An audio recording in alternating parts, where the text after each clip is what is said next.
নারী মাতৃত্বকালীন সুবিধা পাবেন না, ছুটি পাবেন না যদি না তিনি তার সন্তান প্রসবের পূর্বে ন্যূনতম 6 মাস সেই প্রতিষ্ঠানে কাজ করে থাকেন।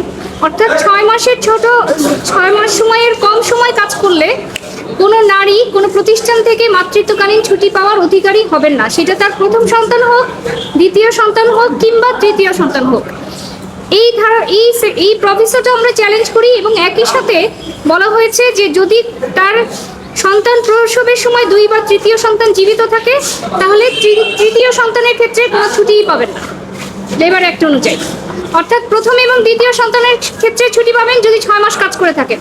আর 6 মাসের আগে যদি কোনো প্রতিষ্ঠান তাকে বের করে দেয় বা কোনো প্রতিষ্ঠানে যদি কাজ করা 6 মাস না হয় তাহলে তিনি প্রথম এবং দ্বিতীয় সন্তানের ক্ষেত্রেও কোনো ধরনের মাতৃত্বকালীন ছুটি পাবেন না, সেটা আইন বলছে, লেবার অ্যাক্টের 46 ধারায় বলছে। এবং আরও বলছে তৃতীয় সন্তানের সময় তিনি কোনো ছুটিই পাবেন না। অপরদিকে বাংলাদেশ সার্ভিস রুলস, অর্থাৎ যার মাধ্যমে সকল সরকারি কর্মকর্তা এবং কর্মচারীরা পরিচালিত হন, সেটার 197 বিধিতে বলছে যে একজন মহিলা সরকারি কর্মচারী সমগ্র চাকরিকালীন সময়ে প্রসূতি ছুটি 2 বারের বেশি পাবেন না। অর্থাৎ 2 বারের বেশি কেউ কোনো ধরনের সরকারি কর্মকর্তা বা কর্মচারীরা 2 বারের বেশি মাতৃত্বকালীন ছুটি পাবেন না। তৃতীয় সন্তানের ক্ষেত্রে তার কোনো মাতৃত্বকালীন ছুটি নাই, এক কথায়। অর্থাৎ তৃতীয় সন্তানের সময় কোথাও কোনো ছুটি নাই। লেবার অ্যাক্ট বলছে প্রথম দ্বিতীয় সন্তানের ক্ষেত্রেও পাবেন না 6 মাস কাজ না করলে। আর এদিকে সার্ভিস রুলস বলছে যে তৃতীয় সন্তানের সময় কোনো ধরনের ছুটি, মাতৃত্বকালীন ছুটি নিতে পারবে না। এখন আমাদের বক্তব্য হচ্ছে মাতৃত্বকালীন ছুটি তো কোনো রিওয়ার্ড না যে একজনের বাচ্চা হলো তাকে রিওয়ার্ড হিসেবে মাতৃত্বকালীন ছুটি দেওয়া হচ্ছে। মাতৃত্বকালীন ছুটি হচ্ছে প্রয়োজন, নেসেসিটি। একজন মা এবং শিশুর তার যে শারীরিক ঝুঁকি থাকে সেটা প্রথম সন্তানের ক্ষেত্রেও যা থাকে, তৃতীয় সন্তানের ক্ষেত্রে তার চেয়ে আরো বেশি থাকে। উপরন্তু একজন শিশু শুধুমাত্র এই কারণে বঞ্চিত হতে পারেন না যে তিনি কেন তৃতীয় সন্তান হলেন। একটা শিশুর পরিপূর্ণ বিকাশে অন্তত 6 মাস তাকে ব্রেস্ট ফিডিং করানো বাধ্যতামূলক, না হলে সেই শিশুর শারীরিক এবং মানসিক বৃদ্ধি ঘটবে না। এই বিষয়টা আমরা সবাই জানি, কিন্তু তারপরেও নারীদের জন্য, শিশুদের জন্য এমন বৈষম্যমূলক এবং অবিবেচকের মতো আইন করা হয় যেন মনে হয় যে কোনো শিশু, কোনো কর্মচারী নারী তার শিশুকে বুকে দুধ পান করাবেন না, তিনি সিজার হওয়ার পরে তিনি চলে আসবেন অফিস করতে। এই ধরনের উদ্ভট আইনগুলো এখনো চ্যালেঞ্জ হয়নি, এটাই আমাদের কাছে বিষয় ছিল। যেখানে নারীদের উন্নয়নের কথা বলা হচ্ছে, কর্মজীবী নারীদের উন্নয়নের কথা বলা হচ্ছে, সেখানে নারীদের সবচেয়ে কঠিন যে সময় অর্থাৎ মাতৃত্বকালীন সময়, এবং এই সময়টাতে তাদেরকে বাধ্য করা হচ্ছে যে তারা কোনো ধরনের ছুটি পাবেন না, তারা অফিস করবেন। অর্থাৎ আমি বলতে পারি যে এটা এক ধরনের বাধ্য করা যে সে সংসার করবে নাকি আসলে চাকরি করবে। অর্থাৎ তাকে এমনভাবে সীমিত করে দেওয়া আইন দিয়ে যে যেন সে এমন ধরনের বৈষম্যের শিকার হয় যে তাকে যে কোনো একটা বেছে নিতে হয়, অথবা একটা শিশু যেন তার মা থেকে বঞ্চিত হয়। আর এদিকে যদি বেসরকারি সেক্টরের কথা বলি, সেটা তো কোনো নিয়ম নীতিমালা, ইউনিটারি কোনো নিয়ম নাই।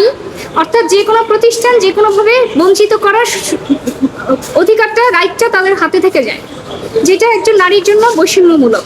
এই বিষয়গুলো নিয়ে আমরা এই 2টা আইনকে চ্যালেঞ্জ করে এবং কেন এই ধরনের নীতিমালা প্রণয়নে সরকার ব্যর্থ হলো, তার সরকারের ব্যর্থতাকে চ্যালেঞ্জ করে এবং নীতিমালা কেন করা হবে না সেই বিষয়টাকে চ্যালেঞ্জ করে গত 15ই জুন আমরা এই রিট পিটিশনটা ফাইল করি।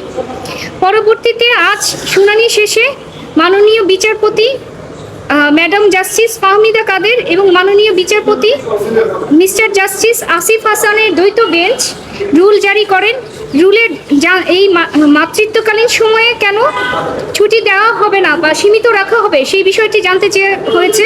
রুলে বলা হয়েছে যে 46-এর 2 ধারা লেবার অ্যাক্টের এবং 46-এর 1-এর প্রভিসো এবং একই সাথে সার্ভিস রুলসের 197 ধারায় মাতৃত্বকালীন ছুটি ও সুবিধা সীমিতকরণ সংবিধানের 7, 15, 18, 26, 27, 28, 29, 31 ও 32 ধারা অনুচ্ছেদের পরিপন্থী কেন ঘোষণা করা হবে না এবং কেন তা অসাংবিধানিক ঘোষণা করা হবে না তা জানতে চাওয়া হয়েছে। এবং সরকারি এবং বেসরকারি উভয় খাতের সকল কর্মজীবী নারীর জন্য সমান মাতৃত্বকালীন সুরক্ষা ও মাতৃত্ব সুবিধা নিশ্চিত করতে সরকার কেন ব্যর্থ হয়েছে এবং কেন একটি অভিন্ন নীতিমালা প্রণয়ন করা হবে না সেই বিষয়েও রুলে জানতে চাওয়া হয়েছে। আমাদের রিট আবেদনে আমরা বলেছি যে মাতৃত্বকালীন ছুটি বা সুবিধা এটা জনসংখ্যা নিয়ন্ত্রণের জন্য নয়, বরং নবজাতকের মৌলিক স্বাস্থ্য, মর্যাদা, সমতা এবং সংবিধানের অধিকারের সাথে প্রত্যক্ষভাবে জড়িত। তৃতীয় বা পরবর্তী সন্তান এই অধিকার থেকে বঞ্চিত হওয়া একজন নারীকে এবং শিশুকে বৈষম্যমূলক আচরণের শামিল এবং সংবিধান পরিপন্থী। এছাড়া সরকারি ও বেসরকারি প্রতিষ্ঠানে ভিন্ন ভিন্ন নীতিমালা বিদ্যমান থাকায় একজন কর্মজীবী নারীদের মধ্যে বৈষম্যের সৃষ্টি হয়েছে, যা সমতা ও আইনের সমান সুরক্ষার নীতির সাথে অসামঞ্জস্যপূর্ণ। আমরা মনে করি যে এই রিটের মাধ্যমে যদি এই রিট চূড়ান্ত হিয়ারিংয়ের পরে রুলটা অ্যাবসোলিউট হয়, তাহলে বাংলাদেশে যে মাতৃত্বকালীন ছুটি নিয়ে যে বৈষম্য নারীদের সাথে এবং শিশুদের সাথে সেটা দূর হবে, এবং একই সাথে যে লেবার অ্যাক্টের মাধ্যমে যে শ্রমজীবী নারীরা আছেন তারা মাতৃত্বকালীন সুবিধাটা পাবেন।